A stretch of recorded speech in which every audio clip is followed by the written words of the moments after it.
आज का ये बुलेटिन सीधा उन लाखों इंडियंस के लिए है जो यूएस में काम कर रहे हैं, पढ़ रहे हैं या वहां अपनी फैमिली सेटल करने का सोच रहे हैं।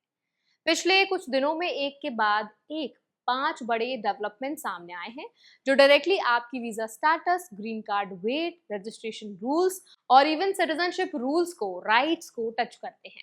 आज इस वीडियो में हम बात करेंगे कि H1B टैलेंट अब यूएस क्यों छोड़ रहा है, एलियन रजिस्ट्रेशन की नई रिक्वायरमेंट किसे अप्लाई होती है, ग्रीन कार्ड प्रोसेस में क्या टाइटन हुआ है, एनआरआईज के आरटीआई राइट्स पर क्या क्लैरिटी आई है और सुप्रीम कोर्ट के उस फैसले के बारे में जिसने लाखों इंडियन फैमिलीज को राहत दी है। हर पॉइंट को हम रूल्स और लीगल एंगल के साथ समझेंगे ताकि आपको पता रहे कि एक्चुअली आपके लिए इसका मतलब क्या है। तो चलिए फिर जल्दी से वीडियो को शुरू करते हैं। हाय, मेरा नाम है वर्षा दुबे और आप मुझे देख रहे हैं एनबीटी टेक एड पर। सबसे पहले बात करते हैं H1B वीजा होल्डर्स की बढ़ती अनसर्टेनिटी की। 8 जून को एक यूएस जज ने ट्रंप एडमिनिस्ट्रेशन के उस फैसले को अनइन्फोर्सेबल करार दिया जिसमें नई H1B वीजा पर $1 लाख की फी लगाई गई थी। लीगली देखा जाए तो ये एक बड़ी राहत की खबर लगती है, लेकिन असल में इम्पैक्ट उतना पॉजिटिव नहीं दिख रहा। फिस्कल ईयर 2027 के लिए H1B रजिस्ट्रेशंस जिनकी डेडलाइन 19 मार्च थी, पिछले साल के मुकाबले 38.5% गिर चुके हैं। इमिग्रेशन एक्सपर्ट्स का कहना है कि ये सिर्फ एक फी का मामला नहीं है, बल्कि सालों से बदलते रूल्स ने स्किल्ड वर्कर्स के मन में एक साइकोलॉजिकल अनसर्टेनिटी बैठा दी है। ब्लाइंड नाम की एम्प्लॉय रिव्यू ऐप पर 5 बड़ी tech companies Microsoft, Google, Meta, Amazon और एनवीडिया में इस कोर्ट रूलिंग पर डिस्कशन सितंबर 2025 वाली फी अनाउंसमेंट के मुकाबले 90% कम हुआ। यानी लोग अब भरोसा नहीं कर पा रहे कि रिलीफ टिकेगा भी या नहीं। इसी बीच माइक्रोसॉफ्ट का प्रोजेक्ट मूव, जिसमें स्टाफ को टेम्पररी वैंकूवर कनाडा शिफ्ट किया जाता है और बाद में L1 वीजा पर वापस लाया जाता है, पिछले 18 महीनों से लगातार डिस्कस हो रहा है। इसका सीधा मतलब है कि लोग अपनी H1B वीजा को छोड़कर एक complicated multi year work around अपनाने के लिए तैयार हैं। नतीजा ये है कि अमेरिकन टेक कंपनीज ने 2025 में इंडिया में 32,000 नई जॉब्स ऐड की, जो पिछले 3 सालों का सबसे बड़ा आंकड़ा है। 2022 से 2024 के बीच 80,000 से ज्यादा इंडियन H1B होल्डर्स को अपनी यूएस टेक जॉब्स गंवानी पड़ी और हर एक को देश छोड़ने के लिए सिर्फ 60 दिन का समय मिला। अब बात करते हैं कि ऐसे रूल की जो हर H1B होल्डर और उनकी फैमिली को जानना जरूरी है। Alien registration requirement.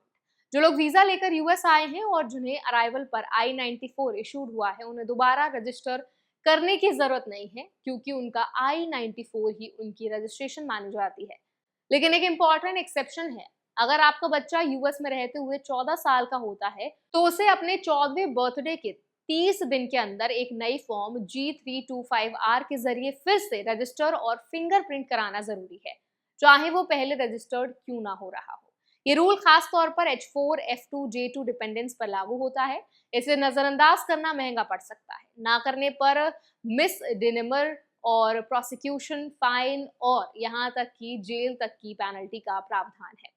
तो जिन फैमिलीज के बच्चे इस उम्र के करीब पहुंच रहे हैं, उनके लिए डेट मार्क कर लेना जरूरी है।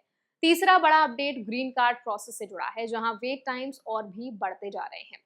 हाल ही में यूएससीआईएस ने एक नई पॉलिसी मेमो जारी किया है जो एडजस्टमेंट ऑफ स्टेटस यानी यूएस के अंदर रहते हुए ग्रीन कार्ड अप्लाई करने के प्रोसेस को अब सिर्फ एक्स्ट्राऑर्डिनरी सर्कमस्टांसेस तक सीमित करती है।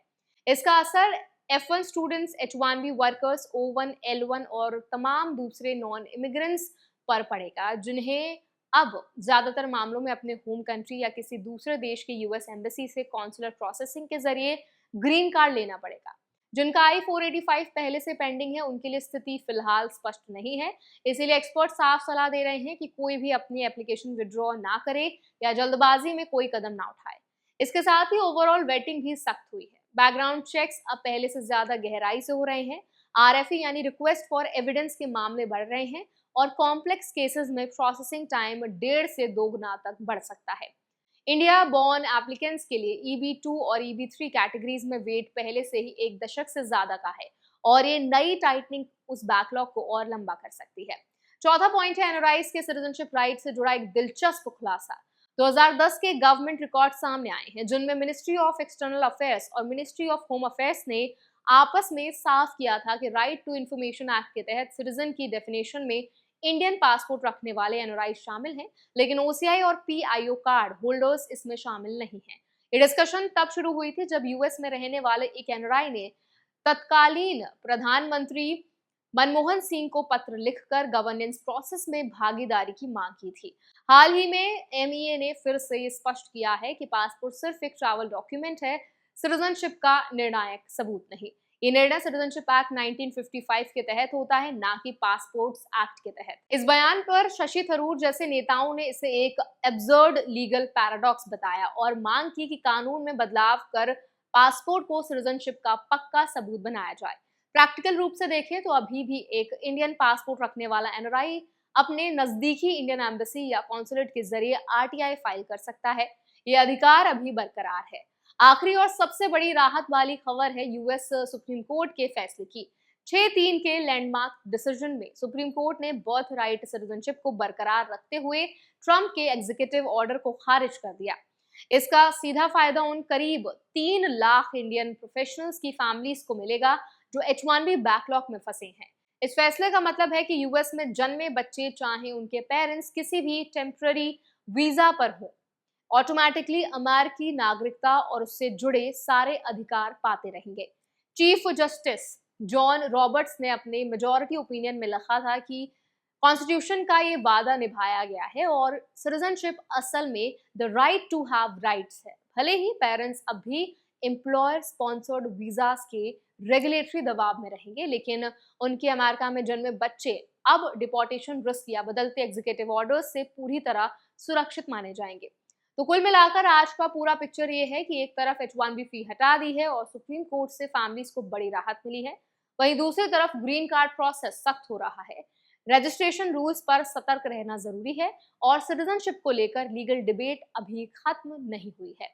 अगर आप या आपकी फैमिली इनमें से किसी भी सिचुएशन से गुजर रहे हैं तो हर डॉक्यूमेंट और डेडलाइन को ध्यान से ट्रैक करना अभी सबसे जरूरी काम है। तो आई होप ये वीडियो आपके लिए हेल्पफुल रहा होगा। अगर ये वीडियो आपको पसंद आया तो उसको लाइक करें, शेयर करें। ऐसे और वीडियोस के लिए, अपडेट्स के लिए हमारे चैनल NBT टेक एड को भी जरूर सब्सक्राइब करें।